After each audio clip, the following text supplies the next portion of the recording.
যখন তুমি দেখবে দাসী তার মনিবকে প্রসব করছে, দাসী তার মনিবকে জন্ম দিচ্ছে, কিয়ামতের জন্য অপেক্ষা করতে থাকো। এবং 2, যখন দেখবে রাখাল শ্রেণীর নগ্ন পায়ের নগ্ন দেহের মানুষেরা উঁচু উঁচু অট্টালিকা নির্মাণের প্রতিযোগিতা করছে, ফান্তাজিরিস সাআহ, তখন কিয়ামতের অপেক্ষা করতে থাকো। লক্ষণীয় বিষয়, নবী সাল্লাল্লাহু আলাইহি ওয়াসাল্লাম সারা জীবন শত শত আলামত বলেছেন কিয়ামতের, কিন্তু এখানে মাত্র 2টো। এরপরে এই ব্যক্তি চলে গেলেন। ওমর রাদিয়াল্লাহু আনহু বলেন, ফালাবিসনা মালিয়ান, আমরা খুব নিশ্চুপ হয়ে বসে থাকলাম। এরপরে রাসূল সাল্লাল্লাহু আলাইহি ওয়াসাল্লাম বলেন, ইয়া ওমর, হে ওমর, আতাদরি মানিস সাইল, তুমি কি জানো এই ব্যক্তি কে ছিল প্রশ্নকারী? ওমর ইবনে খাত্তাব তিনি বলেন, আল্লাহু ওয়া রাসূলুহু আ'লাম, আল্লাহ এবং তার রাসূল ভালো জানেন, আমরা জানি না। এবারে নবী সাল্লাল্লাহু আলাইহি ওয়াসাল্লাম অ্যানসার করছেন, ইন্নাহু জিবরিল, এই ব্যক্তি ছিল জিবরাইল আলাইহিস সালাম। আতাকুম ইউআল্লিমুকুম দীনাকুম, তিনি এসেছিলেন তোমাদেরকে তোমাদের দিন শেখাতে। আতাকুম ইউআল্লিমুকুম দীনাকুম, তিনি এসেছিলেন তোমাদেরকে তোমাদের দিন শেখাতে, তিনি নিজে শিখতে আসেন নাই, তোমাদেরকে তোমাদের দিন শেখাতে তিনি এসেছেন। তাহলে দিনের বেসিক 4টা প্রশ্ন আমরা পেলাম। আর বলে রাখি, এই হাদিসটা সহিহ মুসলিমে আছে, মিশকাতে আছে, এবং এই হাদিসটা নবী সাল্লাল্লাহু আলাইহি ওয়াসাল্লামের জীবনের শেষের দিকে হাদিস, প্রথম দিকের নয়, জীবনের শেষের দিকে। শেষের দিকে নবী সাল্লাল্লাহু আলাইহি ওয়াসাল্লাম এখানে দিনের বেসিক 4টা প্রশ্নের উত্তর দিয়েছেন। ইসলাম কাকে বলে আমরা জানলাম, ইসলামের 5 পিলার, কালিমা, সালাত, সাওম, যাকাত, হজ। ঈমানের 6 পিলার, আপনারা জানেন এটা। আল্লাহ বিশ্বাস, ফেরেশতা, নবী, রাসূল, আসমানি কিতাব, তাকদীর এবং পরকাল। এই 6টাকে মুখে স্বীকৃতি দিতে হয়, অন্তরে বিশ্বাস করতে হয়, কাজে বাস্তবায়ন করতে হয়। যারা মুরজিয়া তারা মনে করে, মুরজিয়া মানে শৈথিল্যবাদী, তারা মনে করে যে খালি মুখের স্বীকৃতি দিলেই যথেষ্ট, কাজের প্রয়োজন নাই, লা ইলাহা ইল্লাল্লাহ বলেছি এনাফ, আর কিছু লাগবে না। ওদের আকীদা হচ্ছে আমল করলেও হয়, না করলেও হয়, আর ঈমান বাড়েও না কমেও না। তাদের মতে একজন সাধারণ ব্যক্তির ঈমান আবু বকর সিদ্দিক রাদিয়াল্লাহু আনহুর ঈমান সেম, নাউযুবিল্লাহ। অপোজিশনে একটা দল আছে খাওয়ারেজ, যারা মনে করে যে কেউ কবিরা গুনাহ করলেই কাফের, কবিরা গুনাহ করলেই সে হত্যার যোগ্য কাফের হয়ে যায়। এটাও একটা বাতিল আকীদা। মূল বিষয়টা হচ্ছে যে ঈমানের জন্য স্বীকৃতি এবং এই যে মনের বিশ্বাস, এটা হচ্ছে মূল শেকড়, আর আমল হচ্ছে ফুরু, মানে শাখা প্রশাখা। আমল ভালো হলে আপনার ঈমান বাড়তে থাকবে, পাপের কাজ করতে থাকলে ঈমান কমে যাবে। তারপরে বেসিক একটা প্রশ্ন, ইহসান কাকে বলে? নবীজি উত্তর দিলেন, এমন ভাবে আল্লাহর ইবাদত করবে যেন আল্লাহকে তুমি দেখছো। এই চেতনা নিয়ে যারা ইবাদত করতে পারে তারা ইহসানের মধ্যে আছে। এর সাথে কিন্তু তাসাউফ শব্দটা জড়িত আছে, আল্লাহর মারিফতকে বুঝতে পারা। আর এখন কিন্তু তাসাউফ একটা ফরগটেন প্যাথ, এই রাস্তায় কেউ চলতে চায় না এখন, বরং তাসাউফের নামে অনেক কিছু বিকৃতি হয়েছে দিনের মধ্যে, এদিকে অনেকে নিজেদের দর্শন হারিয়ে ফেলেছে। কিন্তু তাসাউফের একটা পরিশুদ্ধ রূপ কিন্তু আছে, এমন ভাবে আল্লাহর ইবাদত করো যেন তুমি আল্লাহকে দেখছো, আল্লাহকে ফিল করা, মারিফত অর্জন করা। আর চতুর্থ প্রশ্ন করেছেন, কিয়ামত কবে হবে? জীবনের শেষের দিকে নবী সাল্লাল্লাহু আলাইহি ওয়াসাল্লাম ইসলাম শেখাচ্ছেন, তার মধ্যে কিয়ামত কবে হবে প্রশ্নটাকে তিনি রেখেছেন অত্যন্ত গুরুত্বের সাথে। কারণ তিনি বলছেন, আমি জানি না কবে কিয়ামত হবে। প্রশ্নকারী উত্তরদাতার জ্ঞান সমান। আবার প্রশ্ন করা হচ্ছে, তাহলে আমাকে জানাই দেন আলামত কি কি। তার মানে বুঝতে পারলাম যে আমরা যারা 1450 বছর পর হাদিসটা শুনছি, তাদের কিয়ামত সম্পর্কে সচেতন থাকা উচিত কিছুটা। এটা 1450 বছর আগের হাদিস, তখন তারা এগুলো সম্পর্কে সচেতন ছিলেন। সাহাবায়ে কেরাম রাদিয়াল্লাহু আনহুম আলোচনা করছেন মসজিদে, নবী সাল্লাল্লাহু আলাইহি ওয়াসাল্লাম যাচ্ছেন, জিজ্ঞাসা করছেন, কি বিষয়ে কথা বলছো তোমরা? সাহাবীরা বলছেন, আমরা কিয়ামত নিয়ে কথা বলছি, আলামতুস সাআ নিয়ে কথা বলছি। তখন নবীজি সেই বিখ্যাত হাদিসটা বলেছেন যে এই 10টা বিষয়ে সংগঠিত হওয়ার আগ পর্যন্ত কিয়ামত হবে না। মানে 10 major signs of the last day, মানে শেষ দিবসের 10টা বড় বড় সাইন, এগুলো সবচেয়ে মেজর। তার মধ্যে 1 নম্বর দাজ্জালের খুরুজ, ইয়াজুজ আর মাজুজের আগমন, দাব্বাতুল আরদ, ঠিক আছে, 3টা বড় বড় ভূমিকম্প, পূর্বে, পশ্চিমে, মাঝখানে, ইয়েমেন থেকে আগুন বের হওয়া, ঈসা ইবনে মারইয়ামের আগমন ইত্যাদি। এরকম 10টা মেজর সায়েন্স দেয়া আছে, এটা আলাদা হাদিস। এখানে নবী সাল্লাল্লাহু আলাইহি ওয়াসাল্লাম মেজর সায়েন্স দুটো বলেননি, এটা কিন্তু ওই 10টা মেজর সায়েন্সের চেয়ে কম, মানে ছোট অংশের সায়েন্স। এখানে দুটোর কথা বলা আছে। এক, যখন দাসী তার মনিবকে জন্ম দিবে, আরেকটা হচ্ছে সমাজের সবচেয়ে দরিদ্র শ্রেণীর মানুষেরা উঁচু উঁচু অট্টালিকা নির্মাণের প্রতিযোগিতা করবে। এখন আখিরুজ্জামান সম্পর্কে স্টাডি করতে গিয়ে, আপনি যদি স্টাডি করেন, আর আখিরুজ্জামান সম্পর্কে স্টাডি করতে গেলে শুধুমাত্র কোরআন এবং হাদিসের নলেজটা যথেষ্ট নয়, এর সাথে অবশ্যই আপনাকে হিস্ট্রি জানতে হবে, ক্লাসিক্যাল হিস্ট্রি, ওয়ার্ল্ড হিস্ট্রি, পাশাপাশি ওয়ার্ল্ড অ্যাফেয়ার্স বুঝতে হবে, বিশ্বে কোথায় কি হচ্ছে, এবং অর্থনীতি জানতে হবে। এই তিনটা জ্ঞান খুব ইম্পর্টেন্ট। না হলে আমরা হাদিসগুলোকে দিয়ে বর্তমান প্রেক্ষাপটকে মেলাতে পারবো না, ডিল করতে পারবো না। আসেন, এখানে দুটো সাইন বলা হচ্ছে এবং এটাকে গুরুত্ব দেওয়া হচ্ছে। যদি আমরা ধরে নেই যে এখানে 100% প্রশ্ন করা হচ্ছে, তাহলে 25% প্রশ্ন হচ্ছে কিয়ামত সম্পর্কে। আমি বুঝতে পারছি? 4টা প্রশ্ন যদি আমরা ধরি যে 100% ইন টোটাল কনভারসেশন, তাহলে 25% হচ্ছে কিয়ামত সম্পর্কে। তাহলে নিঃসন্দেহে এই বিষয়টা সম্পর্কে সচেতনতা জরুরি। কি জন্য জরুরি? যাতে করে আমরা হতাশ হয়ে বসে থাকি এই জন্যে, বরং আমরা যেন পরিস্থিতি সম্পর্কে সচেতন হয়ে উৎকৃষ্ট কর্মপন্থা বের করতে পারি, এই জন্য জরুরি। নাহলে সাহাবায়ে কেরাম রাদিয়াল্লাহু আনহুমের কি প্রয়োজন ছিল তারা মসজিদে বসে কিয়ামত সম্পর্কে আলোচনা করতেন? দুটো আলামত, এখানে দুটো অনলি। এখান থেকে আমাদের আজকের লেকচারের মূল জায়গা শুরু হচ্ছে। দেখুন, 1 নম্বর যে আলামতটা নবী সাল্লাল্লাহু আলাইহি ওয়াসাল্লাম বলেছেন সেটা হচ্ছে যখন দাসী তার মনিবকে জন্ম দিবে। দাসী কি মনিবকে জন্ম দিতে পারে? দাসী কাকে বলে? দাসী তো বোঝেন। দাসী কি তার মালিককে জন্ম দিতে পারে? ওলামায়ে কেরাম অনেক ব্যাখ্যা করেছেন। সবচেয়ে কমন যে ব্যাখ্যাটা করা হয়েছে সেটা হচ্ছে যে পিতা মাতার সাথে দাস দাসীর মতো আচরণ করা হবে। এটা কিয়ামতের একটা বড় নিদর্শন। এটা ব্যাখ্যা করার জন্য এখন খুব বেশি দূর যেতে হয় না, আপনি পেপার পত্রিকা এবং প্রিন্ট অ্যান্ড ইলেকট্রনিক মিডিয়াগুলো ঘাটলেই দেখতে পাচ্ছেন পিতা মাতার সাথে আজকে কি রকম নির্মম আচরণ করা হচ্ছে। এই তো কয়েকদিন আগে আমরা দেখলাম যে একজন ছেলে নিজের হাতে তার মাকে গুলি করে মেরে ফেলে। আর নিউজ তো সব আসে না, যে কয়েকটা আসে সেগুলোর আলোকে আমরা কিছু ইনফরমেশন পাই, কিন্তু এরকম কত যে ঘটনা এই প্রত্যেক দিন ঘটছে, দিনে রাতে দেশের আনাচে কানাচে, আমরা কিন্তু জানি না। আমরা কয়েকটা ধর্ষণের খবর পাই, কিন্তু প্রত্যেক দিন যে কত মেয়ে ধর্ষিত হচ্ছে এগুলো খবর তো আমরা পাই না। তো পিতা মাতার সাথে দাস দাসীর মতো আচরণ করা হবে, এটা একটা ব্যাখ্যা। এখন দেখুন, এই জামানায় এসে সম্পর্কের মূল্যগুলো যেন কমে গেছে। সম্পত্তির জন্য পিতা তার সন্তানকে বের করে দিচ্ছে, ত্যায্য করছে, আবার পুত্র পিতাকে হত্যা করছে, ছেলে মাকে হত্যা করছে, ভাই ভাইকে খুন করছে, বোন বোনে চুলাচুলি করছে, প্রতিবেশী মারামারি কাটাকাটি করছে, নিজের ভাই বোন যুদ্ধে লিপ্ত হচ্ছে সম্পত্তির জন্য। এবং এই প্রতিটা বিষয়ে আলামত কিয়ামতের আলামত। একটা উত্তর আগেই দিয়ে রাখি, এখানে যে 2টা আলামত বলা হয়েছে এর সাথে ওই 10টা আলামত ব্যতীত, কিয়ামতের ওই যে 10টা বড় বড় আলামত, এগুলো ব্যতীত বাকি আলামতের বেশিরভাগই মিলে যায় এবং এটা চেইনের মতো মিলে যায়। এটা বোঝার জন্য আপনার ইন্টেলেকচুয়াল একটা নলেজ দরকার।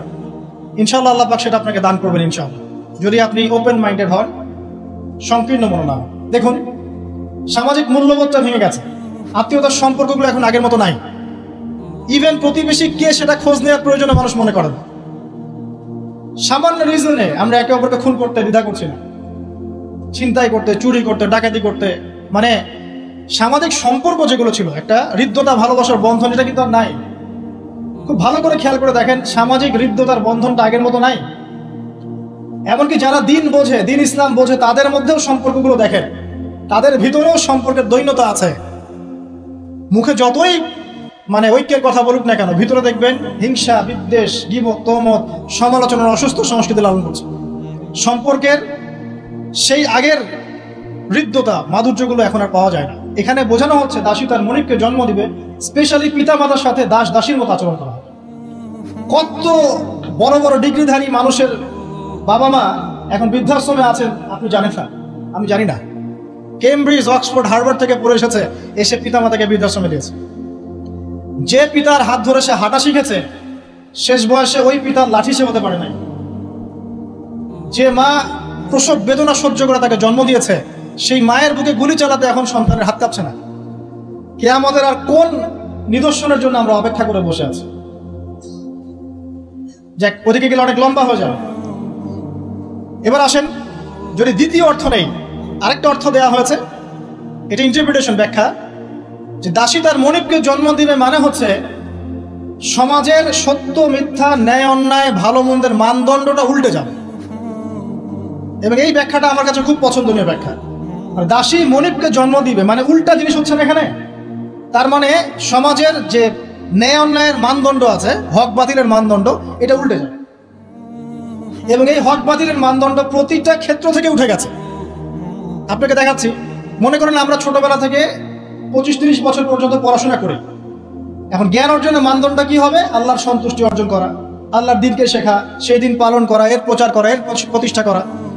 ম্যাক্সিমাম আমাদের মধ্যে এখন পড়াশোনা করছে দুনিয়ার জন্য, অনলি ফর একটা চাকরি, একটা ব্যবসা, একটা ক্যারিয়ার, এতটুকু, একটা সার্টিফিকেট। তাহলে পড়াশোনার ক্ষেত্রে আপনার মানদণ্ড উল্টে গেছে। সত্য গ্রহণ করার ক্ষেত্রে আমরা মানদণ্ড কি রাখবো? যে আল্লাহ এবং তার রাসূল যা বলেছেন এটা সত্য, এর বাইরে সত্যের কোনো উৎস নাই। এখন আমাদের সত্য মিথ্যা গ্রহণের মানদণ্ড এমন, পশ্চিমারা যা বলবে ওটাই সত্য, ওটা কোরআন সুন্নাহর সাথে মিলুক চাই না মিলুক। পশ্চিমার মনে করেন যত তন্ত্রমন্ত্র আছে, যত তন্ত্রমন্ত্র, পলিটিক্যাল তন্ত্র বলেন, ইকোনমিক তন্ত্র বলেন, সামাজিক তন্ত্র বলেন, হ্যাঁ, এক একটা নাম নিয়ে বললে বুঝতে পারতেন। যে ফেমিনিস্ট রেভলিউশন, কমিউনিজম, আপনার ওই যে সোকল্ড ডেমোক্রেসি আর কি, সোকল্ড যেটা যেটা সত্যিকার অর্থের না, সোকল্ড একটা সেকুলারিজম, এটা আসলে সেকুলারিজম না, সোকল্ড সেকুলারিজম। প্রতিটা মতবাদ পশ্চিম থেকে এখানে এসেছে। এবং এগুলোকে দিয়ে আমরা কোরআন হাদিসকে এখন যাচাই করা শুরু করেছি। কোরআন হাদিসকে দিয়ে এগুলোকে যাচাই করবো এটা না, এগুলোকে দিয়ে কোরআন সুন্নাহকে যাচাই করে আমরা সত্য মিথ্যা গ্রহণ করছি। তাহলে দর্শন নেয়ার ক্ষেত্রেও কিন্তু আমরা সত্য মিথ্যার মানদণ্ড উল্টে দিয়েছি। দাসী মনিবকে জন্ম দিয়েছে এখানে,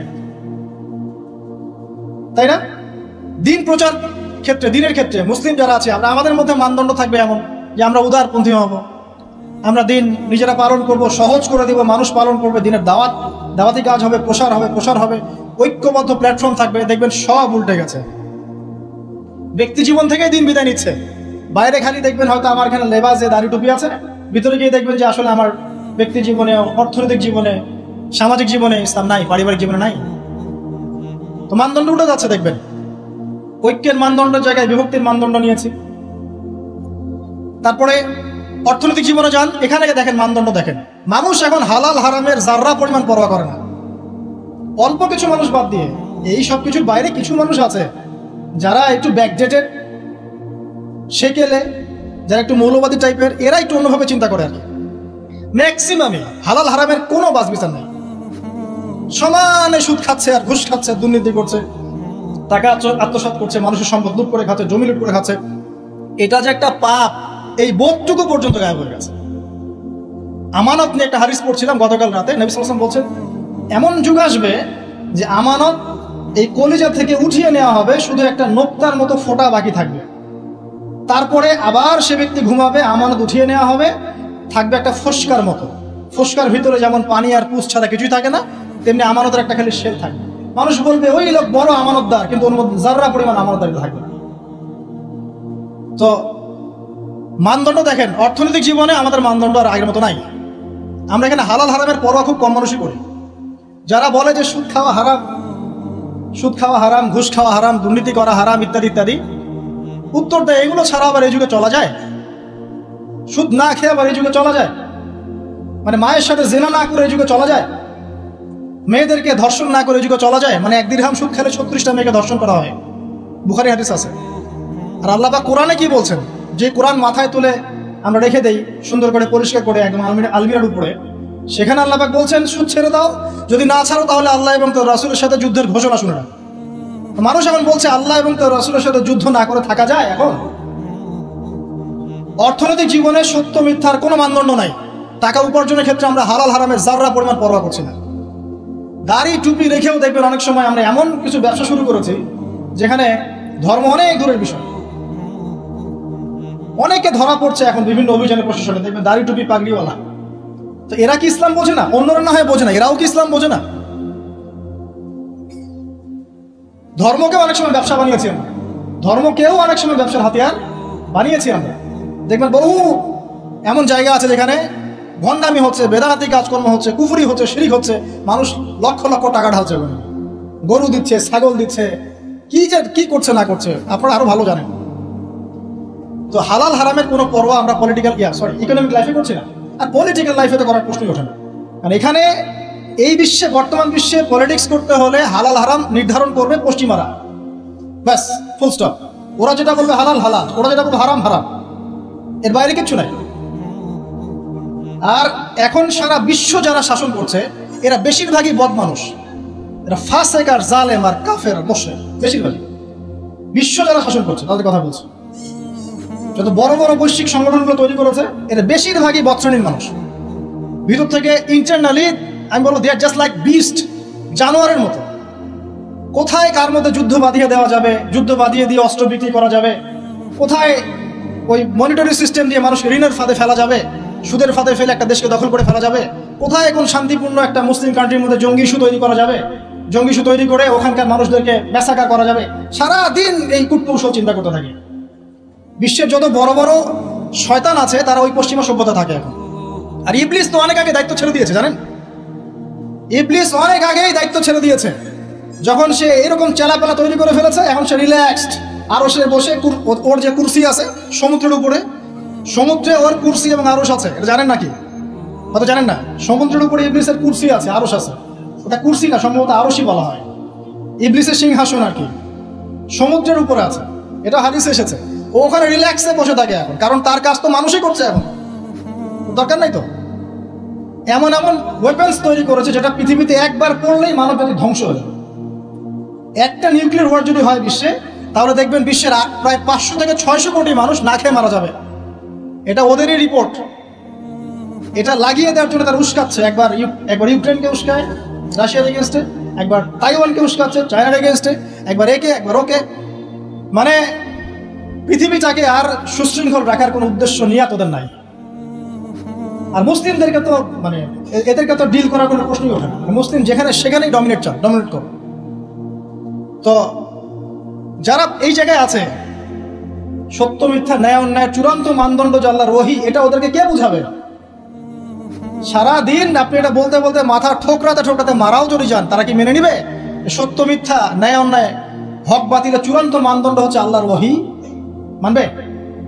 ওই সভ্যতাকে আমরা ফলো করি এবং ওদের সব কিছু আমরা অনুকরণ করছে। দাসী তার মনিবকে অনেক আগেই জন্ম দিয়েছে, ন্যায়ের মানদণ্ড উল্টে গেছে এখন। আর বেশি বলতে যাচ্ছি না, আরেকটা ব্যাখ্যা আসে, আরেকটা ব্যাখ্যা আছে। সত্যি সত্যি দাসী মনিবকে জন্ম দিতে পারে, সত্যি সত্যি দাসী মনিবকে জন্ম দিতে পারে, যেটা এই 2020 সালে না আসলে, 22 সালে না আসলে আমরা বুঝতে পারতাম না। কিভাবে জন্ম দিতে পারে দেখাচ্ছি। নারী পুরুষের ফ্রি মিক্সিং চলছে সবখানে, যেখানে যাবেন সেখানে নারী পুরুষের ফ্রি মিক্সিং। যত ফ্রি মিক্সিং হয়েছে তত জেনা বেড়েছে, তত বেপরদামি বেড়েছে, তত বেশি রেপ হয়েছে, ধর্ষণ বাড়ছে। এর সাথে আছে পর্নোগ্রাফি, যেটা মানুষকে ভিতর থেকে পশু বানিয়ে দিয়েছে। বাসের মধ্যে একটা মেয়ে যাচ্ছে, 4-5 জন ধরে রেপ করে রেখে দিল। অটোতে একটা মেয়ে যাচ্ছে, একটা বাচ্চা মেয়ে রেপ করে রেখে দিল। এমনকি এমনও নিউজ পাওয়া যাচ্ছে পশু পাখির সাথে মানুষ জেনা লিপ্ত হচ্ছে। একটা ছেলে আর একটা ছেলের সাথে জেনা লিপ্ত হচ্ছে, নাউজুবিল্লাহ। এবং কোনো কোনো ক্ষেত্রে এরকম 2-1টা ঘটনা মাদ্রাসাতেও ঘটছে। মানে পর্নোগ্রাফি দিয়ে সবাইকে পশু বানিয়ে দেওয়া হচ্ছে। খেয়াল করে দেখেন। এরপরে আবার পরকীয়া আছে। যখন এরকম বেপরদামি, ধর্ষণ, ফ্যামিলিস্ট রেগুলেশন, ফ্রি মিক্সিং বাড়তে আছে, তখন কিন্তু ভালোবাসাটাকে, ভালোবাসা বলে একটা ব্যাপার যে আছে, লাভ, আল্লাহর পক্ষ থেকে যে ভালোবাসা আছে, এই লাভটাকে যৌনতা দিয়ে চেঞ্জ করে দেওয়া হচ্ছে। ভালোবাসার চাইতে এখন মানুষ যৌন বিষয়টাকে বেশি গুরুত্ব দেয়। মানে মেয়েকে জাস্ট ভোগ করতে হবে, ভালোবাসা, তার সাথে কোমল থাকা, তার কষ্ট দেয়াগুলোকে একটু হাসি মুখে সহ্য করা, সবর করা, এগুলো কিন্তু নাই দেখেন। এর উপর আবার বাইরের মিডিয়াগুলো আছে এবং পরকীয়া, সেটা মিডিয়াগুলো উস্কায় দিচ্ছে ফিল্মের মধ্য দিয়ে, আপনার সিরিয়ালের মধ্য দিয়ে, যে পরকীয়া একটা ভালো জিনিস, ট্রেন্ড, এক নতুন ফ্যাশন। তখন ঘরে ঘরে আপনি কি মনে করছেন, অলমোস্ট এভরি সিঙ্গেল ফ্যামিলি এখন পরকীয়াতে আসক্ত, জানেন? Almost every single family. অনেক ক্ষেত্রে ইসলামিক পরিবারগুলোর মধ্যে ওগুলো ঢুকে গেছে। আর যারা ইসলাম থেকে অনেক দূরে, ওদের কথা কি চিন্তা করতে থাকেন তাহলে? কেউ স্বামী স্ত্রীকে নিয়ে সন্তুষ্ট না, স্ত্রীর স্বামীকে নিয়ে সন্তুষ্ট না, ভিতরে ভিতরে ভাঙন চলছে। আর যখন এই ভাঙনগুলো চলতে আছে, তখন মেয়েরা সন্তান জন্ম দেওয়ার ফুরসত পাচ্ছে না। ওদের আবার কেরিয়ার বলে একটা ব্যাপার আছে, কেরিয়ারটাকে বিল্ড আপ করতে হবে সন্তান পরে। যখন সন্তান জন্ম দেওয়ার ফুরসত পাচ্ছে না, তখন কি করতে হবে? ওই পশ্চিমাদের মতো, বা এই যে আমাদের এই কর্নারে একটা নতুন ইসরায়েল আছে, এর নাম সিঙ্গাপুর, এই আবার একটা নতুন ইসরায়েল, এই ধরনের কান্ট্রিগুলোর মতো ওখানকার মেয়েরা সন্তান জন্ম দেওয়ার সময় পায় না। ওরা জেনা করার সময় পায়। দেখা যায়, একটা জরিপে দেখা গেছে যে বিয়ের আগে একটা ছেলে প্রায় 20 থেকে 22টা মেয়ের সাথে যৌন সম্পর্ক করে।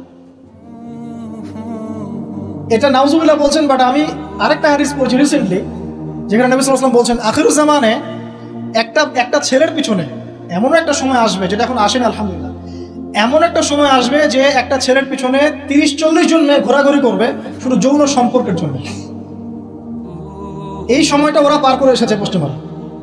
আচ্ছা, তো যেহেতু সন্তান জন্ম দেওয়ার ফুরসত নাই, ক্যারিয়ার আছে, জেনা ওপেন, জেনা চাইলেই মানুষ করতে পারে, বিয়ে করার প্রয়োজন হয় না, মদ ওপেন, জেনা ওপেন, পতিতালয় ওপেন, সবই ওপেন। এসব কিছু ওপেন করে দিয়ে আমরা কি করি? আমরা অপরাধ দমনের চেষ্টা করি। কি চমৎকার সাইকোলজি আমাদের, বাহবা দিতেই হয়। সব ওপেন, ওদের ওখানে ওপেন। তো ওখানে আর মেয়েরা চাকরি বাকরি এসবের দিকে ফোকাস করতে করতে সন্তান জন্ম দেওয়ার সময় নাই। কি করতে হবে?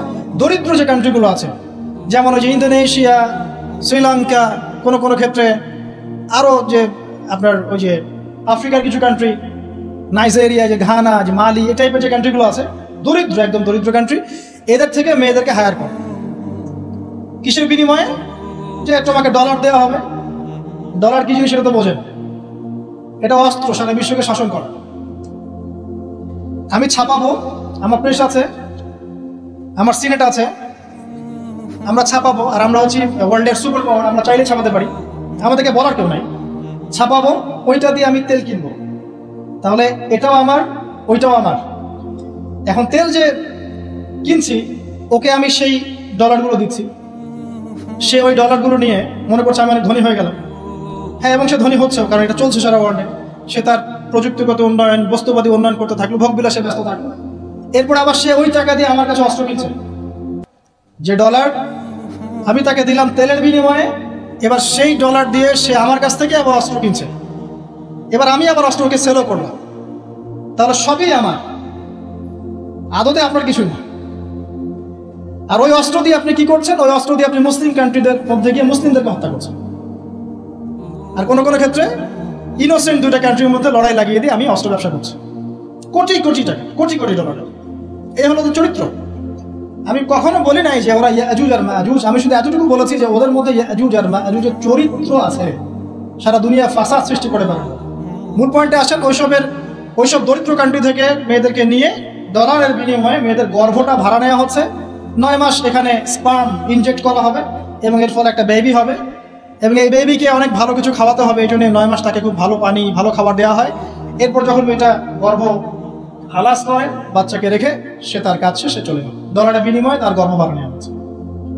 এবার এই যে বাচ্চাটা জন্ম নিল, এই বাচ্চাটা কার? দাসীর না মনিবের? বলেন, মনিবের। কার এটা? মনিবের। এই যে দাসী মনিবকে জন্ম দিয়ে চলে গেল, এই ব্যাখ্যা আমরা আজকে থেকে 5-10 বছর আগেও বুঝতে পারতাম না। তার মানে কোরআন এবং সুন্নাহ কি কিয়ামত পর্যন্ত থাকবে না? একটা সাইনকে কেন্দ্র করে অনেকগুলো বিষয় বলা সম্ভব হলো। তাই বলছি, এই দুটোর সাথে কিয়ামতের ছোট ছোট আলামতগুলো সবগুলোই মোটামুটি কানেক্টেড। 2 নম্বরে আসেন, নবী সাল্লাল্লাহু আলাইহি ওয়াসাল্লাম বললেন, ওয়া আন তারাল হুফাতাল উরাতাল আলাতা রিয়াশা ইয়াতাতাওয়ালুনা ফিল বুনিয়ান। যখন তুমি দেখবে, একটা বিশেষণ বলেছেন, সমাজের সবচেয়ে নিম্ন শ্রেণীর রাখাল শ্রেণীর, খালি পায়ের, খালি গায়ের, মানে নগ্ন দেহ, নগ্ন পা, রাখাল শ্রেণীর মানুষ, তারা উঁচু উঁচু অট্টালিকা নির্মাণের প্রতিযোগিতা করবে। বিষয়টা কি স্বাভাবিক? এটাও তো ওইটার মতোই, যে মানদণ্ড উল্টে গেল, দাসী মনিবকে জন্ম দিল, এটাও তো মানদণ্ড উল্টেই মনে হচ্ছে। কিন্তু এটা হবে কিয়ামতের আগে, নবীজি বলেছেন তার পবিত্র জমানে অবশ্যই হবে। এটা যে হয়ে গেছে অলরেডি, এটা বোঝার জন্য কি আমার খুতবা দেওয়ার দরকার আছে? স্পেশালি আমরা যারা এই যে বড় বড় সিটিসগুলোতে থেকে অভ্যস্ত, ঢাকায় থাকি, নিউ ইয়র্কে থাকি, হ্যাঁ, ব্রিটেনে থাকি, মেলবোর্নে থাকি, বড় বড় সিটিসগুলো, দুবাইয়ে থাকি, তাদের কাছে কি এই বিষয়গুলো চোখে স্পষ্ট দেখা যায় না? এমন কোন হিস্ট্রি পড়েন না আপনি, এমন কোন সময় কি গিয়েছিল পৃথিবীর উপর যখন পুরো পৃথিবীর এই হাইলি কনস্ট্রাক্টেড বিল্ডিংস এর প্রতিযোগিতা ছিল? একটা সময় ছিল, সেটা হলো আদ এবং সামুদ জাতির সময়, যখন তারা নিজেদের মধ্যে এসব কনস্ট্রাকশন নির্মাণের প্রতিযোগিতা করত। আল্লাহ পাক ওদেরকে ধ্বংস করে দিয়েছে, কিন্তু ওইটা সারা বিশ্বে গ্লোবালি ছিল না, ওই একটা কওমের মধ্যেই সীমাবদ্ধ ছিল। এটা কিভাবে সম্ভব? রাখাল শ্রেণীর মানুষ অট্টালিকা তৈরি করবে? এখানে 3-4টা ব্যাখ্যা হতে পারে। এক, ওই রাখাল শ্রেণীর মানুষের কাছে এমন কিছু ধন সম্পদ করতলগত হবে, ওই যে আমরা বলি হেরিটেজ, মানে কি বলি, গুপ্তধন, এই টাইপের কিছু সম্পদ তারা পাবে রাখাল শ্রেণীর মানুষ, এবং এগুলো দিয়ে তারা উঁচু উঁচু অট্টালিকা নির্মাণের প্রতিযোগিতা করবে। এটা হয়েছে এক সময় যাদের খাবার টাকা ছিল না, পায়ে স্যান্ডেল ছিল না, গায়ে জামা ছিল না, আল্লাহ পাক ব্ল্যাক গোল্ড দিয়ে দিয়েছেন, অয়েল, ব্যাস সেল করো আর অট্টালিকা নির্মাণ করো, সেল করো আর অট্টালিকা নির্মাণ করো। হয়েছে না এটা মিডল ইস্টে, মধ্যপ্রাচ্য, এটা বাস্তব সাক্ষী। দুই, হতে পারে ব্যাখ্যা এমন যে এমন কোন অর্থনৈতিক উৎস সারা বিশ্বে চালু করা হবে যার মধ্য দিয়ে নিতান্ত দরিদ্র মানুষেরা অট্টালিকা তৈরি করার সুযোগ পাবে। সেটা কি? সেটা হচ্ছে বর্তমান সভ্যতার রিবা এবং সুদ ভিত্তিক এই মনিটরি সিস্টেম। এই সুদ ভিত্তিক মনিটরি সিস্টেম এবং ব্যাংকিং সিস্টেমের মাধ্যমেই সম্ভব রাখালের অট্টালিকা নির্মাণ করা। সে গিয়ে বলবে আমি, আমার জমি আছে বা আমি জমি চাই, আমার ফ্ল্যাট দরকার, এটা দরকার, ওটা দরকার। কি করতে হবে? লোন দিতে হবে। ওকে লোন নাও, 1 কোটি টাকা নাও, তোমাকে 10 বছর সময় দিচ্ছি, 10 বছর পর তোমাকে 1,50,00,000 দিতে হবে। সে মনে করবে হ্যাঁ কোনো সমস্যা নেই, 10 বছর টাইম দেওয়া হয়েছে, একটু না হয় বেশি দিলাম চার্জ, বাট আমি তো আমার স্বপ্ন পূরণ করছি। অথচ সে বুঝতে পারলো না সে মায়ের সাথে জিনা করলো, যে খেলো সেও জিনা করলো, যে খাওয়ালো সেও জিনা করলো, যে সাক্ষী থাকলো সেও করলো, যে লিখে রাখলো সেও করলো। এর ফলশ্রুতিতে এলিট সোসাইটির খুব একটা সমস্যা হয়নি। এই রিবার মূল পরিণতিটা হচ্ছে যে দরিদ্র মানুষরা দিন দিন দারিদ্রতার অতল তলে যেতে থাকে। খুব এলিট সোসাইটি যারা, ওদের খুব একটা সমস্যা হবে না। এটাই রিবা। যারা রিবাকে ফ্রন্ট করেছে সারা বিশ্বে, ওই সভ্যতার কিন্তু খুব একটা ক্ষতি হচ্ছে না। যাদেরকে ও সুদ খাওয়াচ্ছে, IMF এর থ্রু দিয়ে বলেন, ওয়ার্ল্ড ব্যাংকের থ্রু দিয়ে বলেন, সবাইকে সুদ খাওয়াচ্ছে।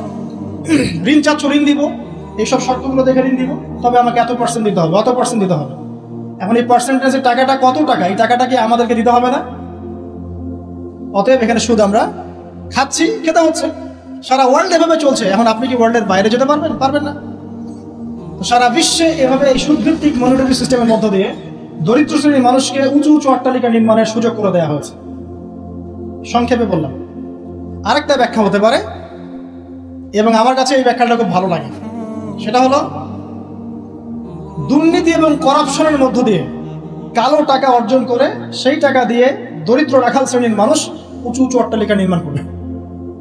এটা জাজল্যমান প্রমাণ এখনকার যত মুসলিম কান্ট্রি আছে সবগুলো মুসলিম কান্ট্রি করাপশনের মধ্য দিয়ে, কালো টাকার মধ্য দিয়ে, জুলুমের মধ্য দিয়ে, মানুষের টাকা আত্মসাতের মধ্য দিয়ে, সরকারি মাল আত্মসাতের মধ্য দিয়ে কোটি কোটি টাকার মালিক হয়েছে কালো টাকা সব।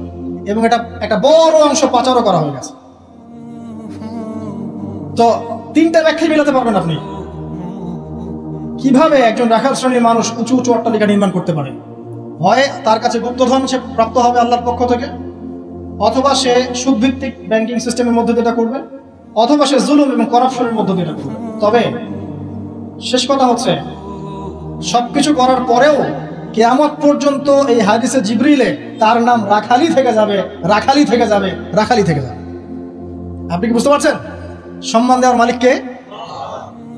যত কিছুই করুক না কেন, কিয়ামত পর্যন্ত এই হাদিসের মধ্যে ওদেরকে এই নামেই ডাকা হবে, ওয়ান তারাল হুফাতাল উরাতাল আলাতা রিয়াশাই ইয়াতাতাওয়ালুনা ফিল বুনিয়ান, এভাবেই ডাকা হবে। এই সায়েন্সগুলো নবী সাল্লাল্লাহু আলাইহি ওয়াসাল্লাম বলেছেন। এর পাশাপাশি আর অনেক কথা তিনি বলেছেন। মানুষের মধ্যে ধর্মীয় জীবন থেকে ইসলাম আস্তে আস্তে সংকীর্ণ হয়ে আসবে, উম্মার মধ্যে ফাটল বাড়তে থাকবে, মানুষ দিনের জ্ঞান অর্জনকে খুব একটা মূল্যায়ন করবে না, ইলম উঠে যাবে, আলেম ওলামাদের মৃত্যু হবে, ওলামাদের উপর জুলুম আসবে, জাহেলদেরকে মানুষ আলেম রূপে গ্রহণ করা শুরু করবে, মানুষ ইসলামকে বিকৃত ব্যাখ্যা করা শুরু করবে, এবং এমন একটা সময় আসবে যে কাফের, মুশরিক, মুনাফিকরা পর্যন্ত ইসলামের ব্যাখ্যা নিয়ে মুসলিমদের সাথে তর্ক করবে। পারিবারিক বন্ধন ভাঙবে, বাবা মা সন্তান সন্ততি পারিবারিক বন্ধন ভাঙবে, প্রচুর জেনা বাড়বে এবং জেনাকে মানুষ হালাল মনে করবে, প্রচুর মাদক বাড়বে, মাদককে মানুষ হালাল মনে করবে, পরকীয়াকে মানুষ হালাল মনে করবে, বাদ্যযন্ত্রগুলোকে মানুষ হালাল মনে করবে, বিনোদনের নামে, এন্টারটেইনমেন্টের নামে মানুষ এমন এমন হারাম কাজে লিপ্ত হবে যার ফলশ্রুতিতে তাদেরকে একদিন বানর এবং শুয়োর বানিয়ে দেওয়া হবে। আল্লাহ পাকের দয়া না থাকলে আর পৃথিবীতে যদি অন্য মাখলুক না থাকতো, আল্লাহ পাক আসমান থেকে বৃষ্টি বন্ধ করে দিতেন। এগুলোর ফলশ্রুতিতে মুসলিমদের উপরে দুর্দশা নেমে আসবে, দুর্ভোগ নেমে আসবে, খুনাখুনি বাড়বে, হারাজ বাড়বে। নবীজি বলছেন হারাজ হচ্ছে এমন বিষয়, একজন ব্যক্তি মারা যাবে, সে জানবে না কেন মারা গেল। একজন ব্যক্তিকে মেরে ফেলা হবে, যে মারবে সেও বুঝতে পারবে না কেন তাকে মারছি, আর যে মারা যাবে সেও বুঝতে পারবে না কেন আমাকে মারলো।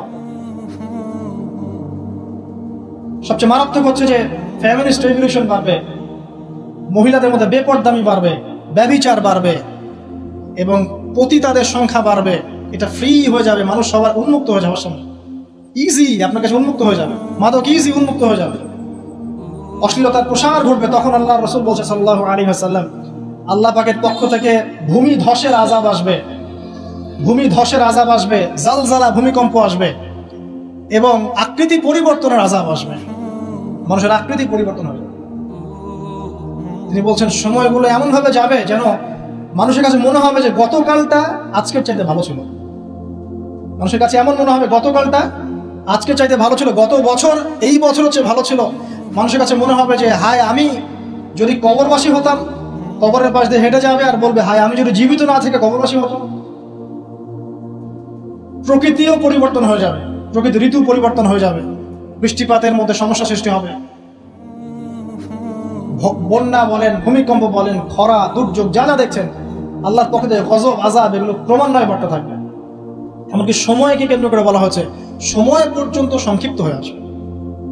এত দ্রুত টাইম পাস হয়ে যাবে যে মানুষ মনে করবে যে একটা বছর চলে যাচ্ছে একটা মাসের মতো, একটা মাস একটা সপ্তাহ, একটা সপ্তাহ একটা দিনের মতো, একটা দিন একটা ঘন্টার মতো। উম্মার দুর্দশা, নবী সাল্লাল্লাহু আলাইহি ওয়াসাল্লাম বলছেন তোমরা সংখ্যায় প্রচুর হবে, তোমরা বিভক্ত হয়ে থাকবে খণ্ডে খণ্ডে, তোমরা সংখ্যায় প্রচুর হবে, কিন্তু মৃত্যুর ভয় তোমাদেরকে পেয়ে বসবে এবং তোমরা আল্লাহর রাস্তায় আল্লাহর দ্বীনের জন্য সংগ্রাম করতে চাইবে। এতে করে তোমাদের উপরে বহিঃশত্রুর আক্রমণ চাপিয়ে দেওয়া হবে, জুলুম বাড়বে, মাজলুমের সংখ্যা বাড়তে থাকবে, জালেমকে অবকাশ দেওয়া হবে, জালেমকে ছাড় দেওয়া হবে, জালেমকে ছাড় দেওয়া হবে। সে জুলুম করতে করতে এমন পর্যায়ে নিয়ে যাবে যে মনে হবে যে তারা এই বিশ্বের নতুন ফেরাউন। জিউসরা শক্তিশালী হবে, জিউসরা শক্তিশালী হবে, ইসলামের এগেইনস্টে যে শক্তিগুলো আছে এরা শক্তিশালী হতে থাকবে, ওদের মধ্যে ইউনাইটেড বন্ড দেখা যাবে। স্পেশালি জেরুজালেমের কথা এসেছে যে ওই জায়গাটা শক্তিশালী হবে। শাম এবং ইরাকের মাঝখানের যে পয়েন্টের কথা আসছে, এই জায়গায় ইসরায়েল নামক রাষ্ট্রের অস্তিত্ব তখন ছিল না যখন নবী সাল্লাল্লাহু আলাইহি ওয়াসাল্লাম এই হাদিস বর্ণনা করেছেন। এ তো কয়েকদিন আগে অস্তিত্ব লাভ করলো, হাদিস বর্ণনা করা আছে 1400 বছর আগে। জিউস আসবে, মাসিহুদ দাজ্জাল ইস্পাহান নামক জায়গার কথা আছে, এখান থেকে সে খুরুজ হবে, তার খুরুজ মানে আত্মপ্রকাশ, কিন্তু সে রুল করবে জিউসদেরকে দ্বারা। এবং জিউসরা এখন কোথায় শক্তিশালী এটা আপনারাই চিন্তা করে দেখেন, সারা ওয়ার্ল্ডে তারা কি করছে। তো ছোট ছোট যত আলামতগুলো আছে এগুলোকে যদি আপনি একত্রিত করেন, এই দুইটা আলামতের সাথে মেলাতে পারবেন। দাসী মনিককে জন্ম দিচ্ছে আর সমাজের সবচেয়ে নিম্ন শ্রেণীর মানুষ অট্টালিকা নির্মাণের প্রতিযোগিতা করছে। বাকি যে বড় বড় সায়েন্সগুলো আছে সেগুলো এখনো আসে নাই। আর আমরা চাই না আসলে যে আমাদের জীবদ্দশায় ওগুলো আমাদের সামনে আসুক। কেউই চাইবো না যে আমরা দাজ্জালকে দেখি, দাজ্জাল আত্মপ্রকাশ করুক, ইয়াজুজের মাজুজ ধেয়ে আসুক, ভূমিকম্প হতে থাক বড় বড়। আমরা চাইবো না যে ইয়েমেন থেকে আগুন বের হয়ে আসুক, আমরা সেখানে থাকি। তো সামনে কি? আমরা যখন বলি যে কিয়ামত নিকটবর্তী, তার মানে এই না যে কালকে কিয়ামত হবে। মূলত এই বিষয়টা বোঝানো হয় যে কিয়ামতের সায়েন্সগুলো, নিদর্শনগুলো একটা একটা একটা একটা করে এমনভাবে আবির্ভূত হয়েছে যেন পুঁথি থেকে মালা ছিঁড়ে ছিঁড়ে পড়লে যত দ্রুত আবির্ভূত হয়, এভাবে এসেছে। বিগত 100 বছরে এমনভাবে এটা আবির্ভূত হয়েছে যেটা আপনি বিগত আগের সময়গুলোতে কল্পনা করতে পারবেন না। যেমন ফেমিনিস্ট রেভলিউশন, যেমন জিউসদের উত্থান, যেমন জায়নিস্ট মুভমেন্ট, যেমন পেট্রোডলার মনিটরিং সিস্টেম, যেমন সারা বিশ্বে মুসলিমদের উপর ম্যাসাকার, জুলুম এবং দ্বীনের সংকীর্ণতা, এই জিনিসগুলো লাস্ট 100 বছরের বেশি এসেছে। আমরা জানি এর আগেও এগুলো এসেছে আবার ঠিক হয়েছে, এসেছে আবার ঠিক হয়েছে। বাট 2000 বছর পর জেরুজালেমে ইহুদি রাষ্ট্র গঠিত হয়েছে, এটা আগে হয়নি কখনো। এবং এরাই তারা যারা মাসিহুদ দাজ্জালের সাথে এই বিশ্ব শাসনও করবে এবং ওর সাথেই তারা ঈসা ইবনে মারইয়ামের হাতে মারাও করবে ইনশাআল্লাহ। সামনে মালহামা আছে, আর কি আছে? মহাযুদ্ধ আছে, জেরুজালেমের উত্থান আছে, জিউসদের উত্থান আছে, দাজ্জালের শাসন আছে, ইমামুল মাহদির আগমন আছে, তার হাতে মুসলিমদের বিজয় আছে। ঈসা ইবনে মারিয়ামের আগমন আছে, তার হাতে দাজ্জালের নিহত হওয়ার ঘটনা বাকি আছে। ঈসা ইবনে মারিয়ামের হাতে জেরুজালেম থেকে ওয়ার্ল্ড ওয়াইড ইসলামিক শাসন এখনো বাকি আছে। ইয়াজুজ আর মাজুজের আগমন বাকি আছে এবং ওদের ধ্বংস বাকি আছে। এরপরে পুরো বিশ্বে ইসলামের শান্তির সুবাতাস বয়ে যাওয়াটা বাকি আছে। তারপরে আলামতুস সাআহ, পশ্চিম দিক থেকে সূর্য ওঠাটা বাকি আছে। তারপরে ইনশাআল্লাহ তাআলা এত দ্রুত কিয়ামত হবে, নবীজি বলছেন একজন ব্যক্তি আরেকজন ব্যক্তির সাথে কাপড় নিয়ে ব্যবসা করতে বসবে, কাপড় খুলে দেখাবে, গোটানোর আগেই কিয়ামত শেষ। একজন ব্যক্তি উটের দুধ দহন করবে, দুধ পান করার আগে কিয়ামত শেষ। তারপরে তিনি ইনস্ট্যান্ট বোঝাতে এই শব্দ ব্যবহার করছেন, এক গ্লাস পানি খাওয়ার জন্য গ্লাসটা উপরে নিবে, পানি ঢোক গেলার আগেই কিয়ামত শেষ। এত দ্রুত এই পুরো মহাবিশ্ব ম্যাসাকারি ব্লাস্ট হয়ে যাবে। আমরা ওই দৃশ্য দেখতে চাই না। তাহলে এখন এই যে সামাজিক অরাজকতাগুলো চলছে, আমাদের নিদর্শনগুলো চলছে, এগুলো সব কি আল্লাহর দেয়া গজব, নাকি আমাদেরও কোনো ভূমিকা আছে? আল্লাহ পাকের মুখ থেকেই শোনেন। আল্লাহ পাক বলছেন সূরা রুমের মধ্যে, আল্লাহ পাক বলছেন যাহারাল ফাসাদু ফিল বাররি ওয়াল বাহরি বিমা কাসাবাত আইদিন নাস। জলের স্থলে যত বিপর্যয় ছড়িয়ে পড়েছে এগুলো মানুষের হাতের কামাই। ঢাকা শহরে একটা মেয়ে রিক্সায় করে যাচ্ছে তার বয়ফ্রেন্ডের সাথে, তারপরে সে আর বাসায় ফিরলো না, মা হাউমাউ করে কাঁদছে। মা হাউমাউ করে কাঁদছে, মেয়েকে আর খুঁজে পাওয়া গেল না, ধরে নেওয়া হচ্ছে মেয়েটা নাই, নিখোঁজ, হয়তো তার রেপ হয়েছে বা ডেড হয়েছে।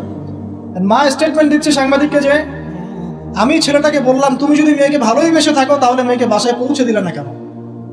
এই মায়ের কাছ থেকে আপনি কেমন সন্তান আশা করছেন? সে তার মেয়ের অবৈধ বয়ফ্রেন্ডকে সে বলছে তুমি যদি মেয়েকে ভালোই বেসে থাকো তাহলে মেয়েটাকে একা একা রিক্সা ছেড়ে দিলে কেন, বাসায় পৌঁছে দিতে বললাম? কি বলবো বলেন? পরিণতি সবকিছু আল্লাহ পাকের পক্ষ থেকে আসে, এটা তো সত্যই। কিন্তু আল্লাহ রাব্বুল আলামিন কখনো কখনো আমাদেরকে আমাদের পাপের শাস্তি দুনিয়াতেই দিয়ে থাকে। এখন আমার কথাটা আমি গুছিয়ে নিব, কনক্লুশনের দিকে একটু আমার দিকে মনোযোগ দেন।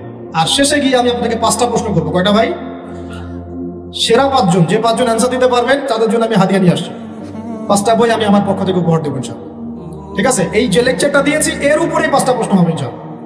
দেখবো কে কতটুকু লেকচার শুনেছে। কনক্লুশনটা এখন শোনেন।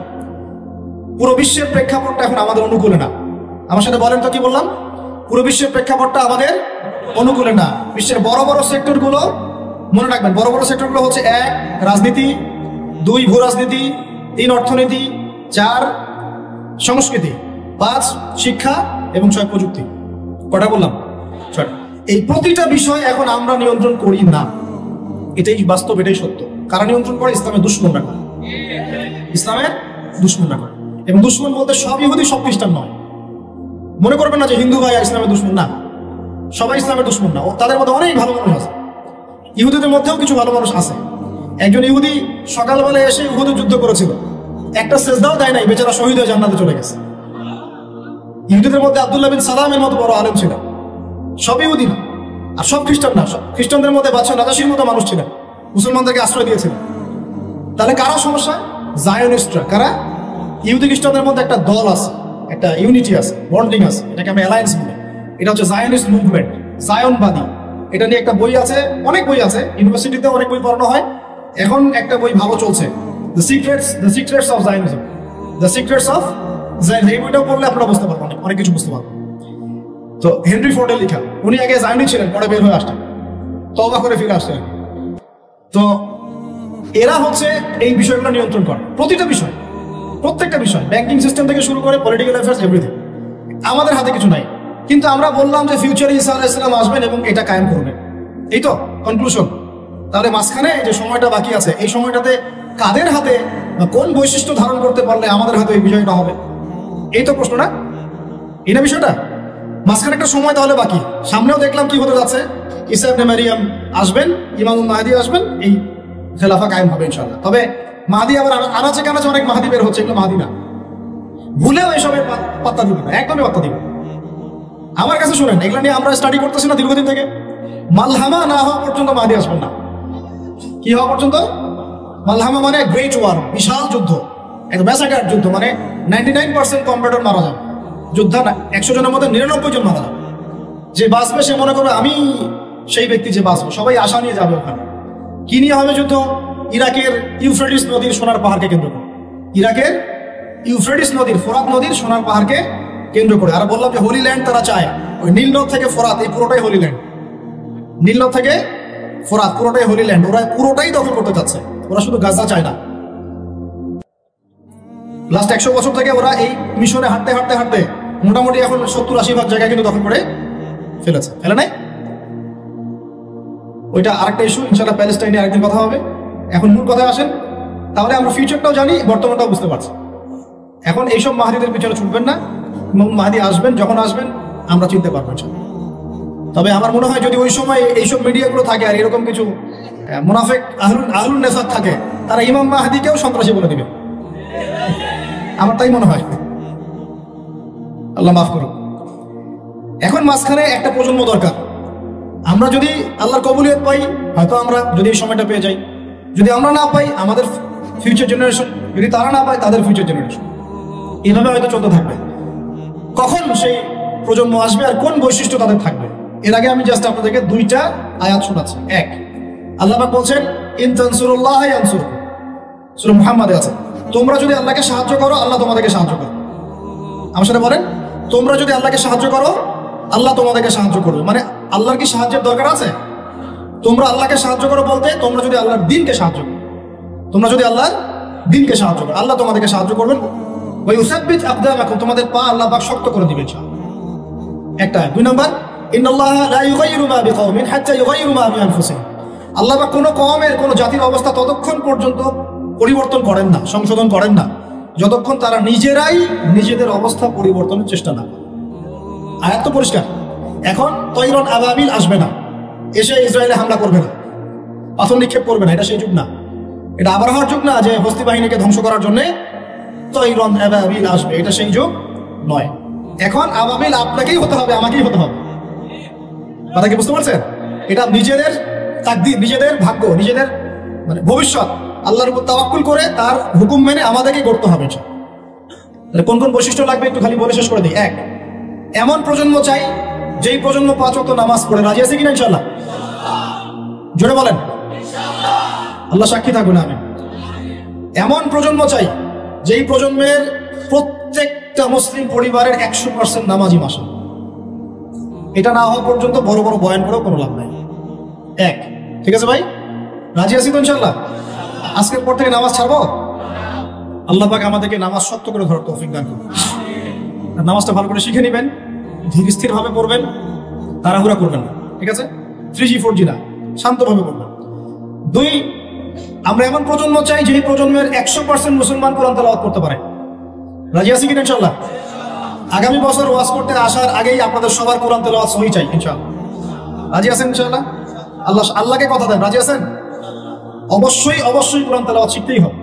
যেমনি পারেন, যেভাবে পারেন, যত টাকা লাগুক, যার কাছে যেতে হয় হোক, যত দূরে সফর করতে হয় হোক, আপনার দায়িত্ব এটা, আমার দায়িত্ব, হুজুরের দায়িত্ব না, এটা আপনার দায়িত্ব। আপনি কিভাবে শিখবেন আপনার ফিকির। 3 নাম্বার, আমরা এমন প্রজন্ম চাই যেই প্রজন্ম ভিতরে বাহিরে সুন্নতের অনুসারী। রাজি আছি ইনশাআল্লাহ? সবার চেহারা দাঁড়িয়ে থাকবে ইনশাআল্লাহ, সবার সুন্নতি লেবাস থাকবে ইনশাআল্লাহ, সুন্নতের আমল থাকবে ইনশাআল্লাহ। সুন্নতের জিন্দেগি বই পাওয়া যায়, কিনবেন, প্রত্যেকটা কাজের সুন্নত দেখে নেবেন, ঠিক আছে ভাই? প্রত্যেকটা কাজের সুন্নত আমল করার চেষ্টা করবো, আল্লাহ পাক তৌফিক দান করুন। আমিন। শেষ করে দিচ্ছি, মনোযোগ ধরে রাখেন, আর 5 মিনিট। 4 নাম্বার, এমন প্রজন্ম চাই যেই প্রজন্ম পশ্চিমকালেও হারাম খাবে না। রাজি আছি ইনশাআল্লাহ? হারাম খাবো, সুদ খাবো, ঘুষ খাবো, দুর্নীতি করবো, মানুষের সম্পদ আত্মসাৎ করবো, অন্যায়ভাবে আমরা মানুষকে ঠকাবো। আল্লাহ পাক আমাদেরকে বোঝার তৌফিক দান করুন। আমিন। 5, এমন পরিবার চাই যেই পরিবার হবে পুরোপুরি ইসলামিক পরিবার। রাজি আছেন ইনশাআল্লাহ? আল্লাহ কবুল করুন। আমিন। এই জায়গা থেকে আপনাদেরকে একটা নসিহত করি, যুবকদেরকে, বেশিরভাগই তো অবিবাহিত নাকি? কি দুঃখ, কি কষ্ট। একটা কাজ করবেন, আগে একটা ছোটখাটো হালাল রিজিকের ব্যবস্থা করবেন, তারপরে বিয়ে শাদী। হালাল রিজিকের ব্যবস্থা না কইরা বিয়ে শাদী করতে যায় না, নিজের মান সম্মান গায়রত বলে কিছু থাকবে না, ঠিক আছে ভাই? আরো যে বলছি, ভুলেও বেদিন কোনো মেয়েকে বিয়ে করতে যায় না। দিনদার মেয়ে খুঁজবেন, আর দিনদার মেয়ে তো বাইরে সার্টিফিকেট লেবাস দেখে বোঝা যাবে না আসলে। এটা আপনাকে খোঁজ খবর নিতে হবে, দেখতে হবে তার পরিবার কেমন, ব্যাকগ্রাউন্ড কেমন, মা কেমন, ইত্যাদি ইত্যাদি, তার কোয়ালিফিকেশন কেমন, এবং পাত্র দেখেও নেবেন। পাশাপাশি আল্লাহর কাছে দোয়া করতে হবে বেশি করে। কি করতে হবে? স্ত্রী খাদিজার মতো হতে পারে, আবার নূহ আলাইহিস সালামের স্ত্রীর মতো হতে পারে। বুঝেন পার্থক্য? বোঝেন? খাদিজা রাদিয়াল্লাহু আনহা মানে কি? এমন একজন মহিয়সী নারী যে একজন মহাপুরুষের পিছনে সাপোর্ট দিচ্ছেন। সুবহানাল্লাহ, কি সাপোর্টটা দিয়েছেন দেন নাই নবী সাল্লাল্লাহু আলাইহি ওয়াসাল্লামকে পুরো নবুয়তের জীবনে। এটাও হতে পারে তাকদীরে। আবার নূহ আলাইহিস সালামের স্ত্রী, মনে আছে? লূত আলাইহিস সালামের স্ত্রী, তারা দুজন নবী, তারা দুজন জান্নাতি, তাদের স্ত্রীটা হবে জাহান্নামী। বলেন নাউজুবিল্লাহ। এই জন্য তাকদীর কার হাতে? বাস আল্লাহর কাছেই বারবার ইস্তেখারা করে করে করে চেয়ে নিতে হবে, আল্লাহ আমাকে এমন একজন নেককার স্ত্রী দান করুন যিনি আমাকে আপনার পথে চলতে সাপোর্টিং হ্যান্ড হবে, আমাকে পিছন থেকে বুস্ট আপ করবে ইনশাআল্লাহ। আচ্ছা, ইনশাআল্লাহ ফ্যামিলি নিয়ে বিয়ে শাদী নিয়ে আরেকদিন ওয়াজ হবে ইনশাআল্লাহ। 5 কয়টা বলছি ভাই? 5টা না 6টা?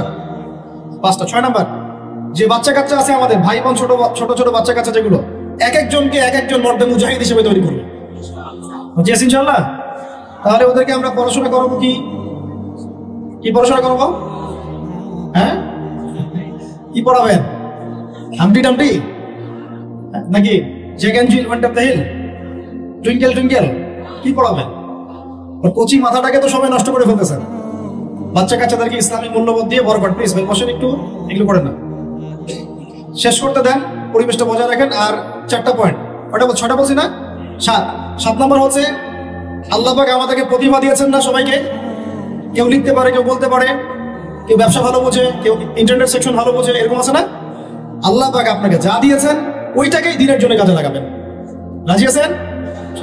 8 নম্বর, আমাদের প্রত্যেক পরিবারের মা বোনদেরকে খাস পর্দা রাখতে হবে। নাস্তিকরা কি বলে বলুক, সেকুলাররা কি বলে বলুক, ইউনিভার্সিটি টিচার কি বলে বলুক, নেকাব খুলতে বাধ্য করে কি করে করুক, আপনি আপনার পরিবারকে পর্দা রাখবেন।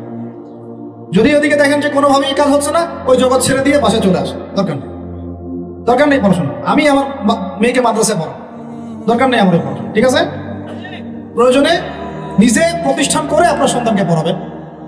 আপনার সামর্থ্য আছে, নিজেও প্রতিষ্ঠান করেন, করে সন্তানকে পড়াশোনা করেন ইনশাআল্লাহ। আগে কি প্রতিষ্ঠান ছিল নাকি? যে যুগটা সোনালী যুগ, ওই যুগে কোনো শিক্ষা প্রতিষ্ঠানই ছিল না। মানুষ ওস্তাদের কাছে ম্যান টু ম্যান পড়তো। একজনের কাছে কোরআন, একজনের কাছে হাদিস, একজনের কাছে উসুল, একজনের কাছে আরবি, এভাবে পড়তো। ওরা মানুষ হয় নাই? তো এখন পরিবেশ গড়ে তোলার ফিকির করবো, যদি না পারি আমার সন্তানকে আমি ইসলামিক লাইনে পড়াবো ইনশাআল্লাহ। সামর্থ্য থাকলে নতুন নতুন প্রতিষ্ঠান গড়ে তুলবো ইনশাআল্লাহ। আল্লাহ পাক তৌফিক দান করুন। কয়টা বললাম? 8টা না 9টা? 8টা। 9 নাম্বার হচ্ছে আমরা সবাই মিলে সৎ কাজে আদেশ করবো, অসৎ কাজে নিষেধ করবো। একজনের দায়িত্ব না। আচ্ছা, এই উম্মতের দায়িত্ব আমার উপরে? এই উম্মতের দায়িত্ব আব্দুল মালিক সাহেবের উপরে? এই উম্মতের দায়িত্ব কি? আল্লাহ আল্লাহর রাস্তায় সময় দিবেন, দাওয়াতে মেহনত করবেন, তাবলীগে মেহনত করবেন ইনশাআল্লাহ। আল্লাহ কবুল করুন, আমিন। আর 10 নম্বর হচ্ছে আমরা উম্মতের মধ্যে কোনো বিভক্তি সৃষ্টি করব না। উম্মতের মধ্যে কোনো বিভক্তি সৃষ্টি করব না। এমনিতেই 73 দলে নয়, 73,000 দলে আমরা বিভক্ত হয়ে গেছি। আর ভাই আল্লাহর রাস্তায় বাড়িতে যান না, ইস্যু পাগল হবেন না, মূল জায়গায় থাকবেন, উলামায়ে কেরামের সোহবতে থাকবেন, উলামায়ে কেরামের সাথে সম্পর্ক থাকবে, কমপক্ষে একজন ওস্তাদ আলেম শাইখকে ধরে থাকবেন, অন্তত একজন। আর যদি অনেক থাকে তাহলে আলহামদুলিল্লাহ। উম্মার মধ্যে বিভক্তি সৃষ্টি করবেন না, ফাটল বাড়াবেন না, ঐক্যবদ্ধ করতে পারেন না পারেন, বিভক্তি উস্কে দিবেন। বরং যার যার মধ্যে ভালো যতটুকু আছে নিয়ে নিবেন, খারাপটা আপনি ছেড়ে দিবেন।